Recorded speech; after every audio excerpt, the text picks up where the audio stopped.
ఏ దేశంలో ఎక్కడ news channel పెట్టినా ట్రంప్ గారి యొక్క వార్తనే. ఏ టైము ఏ ఛానల్ ఓపెన్ చేసినా ట్రంప్. ఓకే. అమెరికా ప్రజలు బైడెన్ కాదని దేశ ఆర్థిక వ్యవస్థ ముందుకు సాగడం కోసం ట్రంప్ను సెలెక్ట్ చేసుకున్నారు. Hats off American. ఓకే, మీరు నిర్ణయాన్ని స్వాగతిస్తున్నాను. బట్ అమెరికా డెవలప్మెంట్ కోసము మిగతా దేశాలను సంకనాకిస్తున్నాడు ట్రంప్ గారు. పిచ్చుకుక్క గరిచి ఉంటుంది, హాస్పిటల్లో చేర్పిద్దాం. ఎస్, ఎందుకంటున్నా అంటే మీ అమెరికా కోసం, మీ ఆర్థిక వ్యవస్థ కోసము 100 సంవత్సరాలు అంతకు పైబడిన సత్సంబంధాలను మీరు చెడగొడుతున్నారు. చైనా లేకుంటే మీరు అమెరికా బతకదు. మీకు ముడ్డికి తుడుచుకునే నాప్కిన్ కూడా చైనా నుండే వస్తుంది, యాపిల్ ఫోన్ చైనా నుండి వస్తుంది, లాస్ట్కి ఏదైనా మీకు చైనా నుండి వస్తుంది. మీరు ఏం చేస్తున్నారు అమెరికన్స్? ఖాళీ బార్లు, పబ్లు, సర్వీసులే, గూగుల్, వాట్సాప్ తప్ప ఒక ప్రొడక్ట్ మీరు తయారు చేయగలుగుతారా? మీరు తయారు చేయడం చేత కాదు, మిగతా దేశాల మీద పడి ఏడుస్తుంటారు. ఏంది ట్యాక్స్లు అంతా 100%? చైనా ఏమనుకో రాజులు అనుకుంటున్నారా? ఏం ట్రంప్ గారు మీరు రాజా? ఏ దేశానికి రాజు?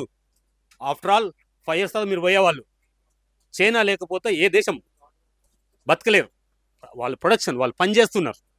సో ఆ ట్యాక్స్ని తగ్గించుకోండి. ఎస్, అట్లాగే నా ఇండియాకి వచ్చేసరికి నేను మెడిసిన్ రాయకపోతే, కష్టపడి ప్రొడక్షన్ చేయకపోతే మీ దేశానికి లేవు మందులు. మీరు మందులు తయారు చేసుకుని చేత కాదు. ఒకవేళ మీరు తయారు చేయడం మొదలు పెడితే మాకన్నా మీకే ఎక్కువ కాస్ట్ పడుతుంది. కాబట్టి సో యుద్ధ వాతావరణం లేకుండా, ఈ ట్యాక్స్ లేకుండా మేము మీకేమిస్తాం, మీరు మాకేమిస్తారు, ఇలాంటి స్నేహపూర్వ వాతావరణం నెలకొల్పండి. ట్రంప్ గారు మళ్ళీసారి మీరు గెలవాలనుకుంటున్నారా, లేకుంటే ప్రజలు వచ్చి కొట్టాలనుకుంటున్నారా? ఆలోచించండి. ఎస్, ఇక మోదీ గారు చేస్తున్న పనులు చాలా బాగున్నాయి. ఒక మంచి వాతావరణంలో, ఒక మంచి పద్ధతి ధోరణిలో వెళ్తున్నారు. అమెరికాతో మనకు మంచి సంబంధాలు ఉంటాయని నేను కోరుకుంటున్నాను. తర్వాత మనము అమెరికాకి ఎక్స్పోర్ట్ చేసాక తీసుకునేటే బాగుంటాయి. కాబట్టి మనకి ఈ వాతావరణం బాగుంది. మన షేర్ మార్కెట్ మాత్రం పడిపోవట్లేదు, చాలా స్టేబుల్గా ఉంటుంది మిగతా అన్ని దేశాల కంటే. బట్ ట్రంప్ మాత్రం మిగతా అన్ని దేశాల కంటే ఇండియాకి ఫేవర్గా ఉన్నారు. Thanks to Modi. ఏ దేశంలో ఎక్కడ న్యూస్ ఛానల్ పెట్టినా ట్రంప్ గారి యొక్క వార్తనే. ఏ టైము ఏ ఛానల్ ఓపెన్ చేసినా ట్రంప్. ఓకే.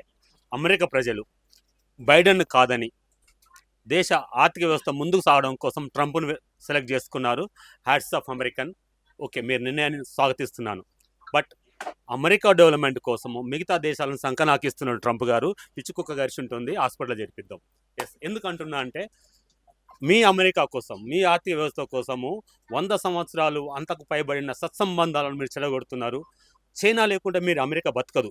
మీకు ముడ్డికి తుడుచుకునే నాప్కిన్ కూడా చైనా నుండే వస్తుంది, యాపిల్ ఫోన్ చైనా నుండి వస్తుంది, లాస్ట్కి ఏదైనా మీకు చైనా నుండి వస్తుంది. మీరు ఏం చేస్తున్నారు అమెరికన్స్? ఖాళీ బార్లు, పబ్లు, సర్వీసులే, గూగుల్, వాట్సాప్ తప్ప ఒక ప్రొడక్ట్ మీరు తయారు చేయగలుగుతారా?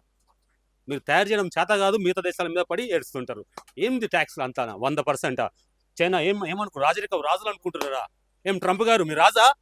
ఏ దేశానికి రాజు? ఆఫ్టర్ ఆల్ 5 years మీరు పోయేవాళ్ళు. చైనా లేకపోతే ఏ దేశం బతకలేరు.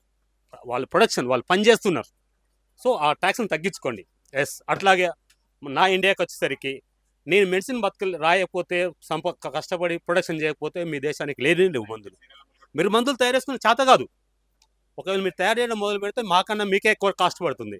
కాబట్టి సో యుద్ధ వాతావరణం లేకుండా, ఈ ట్యాక్స్ లేకుండా మేము మీకేమిస్తాం, మీరు మాకేమిస్తారు, ఇలాంటి స్నేహపూర్వ వాతావరణం నెలకొల్పండి. ట్రంప్ గారు మళ్ళీసారి మీరు గెలవాలనుకుంటున్నారా, లేకుంటే ప్రజలు వచ్చి కొట్టాలనుకుంటున్నారా? ఆలోచించండి. ఎస్, ఇక మోదీ గారు చేస్తున్న పనులు చాలా బాగున్నాయి.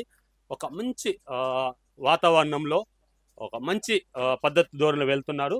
అమెరికాతో మనకు మంచి సంబంధాలు ఉంటాయని నేను కోరుకుంటున్నాను. తర్వాత మనము అమెరికాకి ఎక్స్పోర్ట్ చేసాక తీసుకునేటే బాగుంటాయి. కాబట్టి మనకి ఈ వాతావరణం బాగుంది. మన షేర్ మార్కెట్ మాత్రం పడిపోవట్లేదు, చాలా స్టేబుల్గా ఉంటుంది మిగతా అన్ని దేశాల కంటే. బట్ ట్రంప్ మాత్రం మిగతా అన్ని దేశాల కంటే ఇండియాకి ఫేవర్గా ఉన్నారు. Thanks to Modi.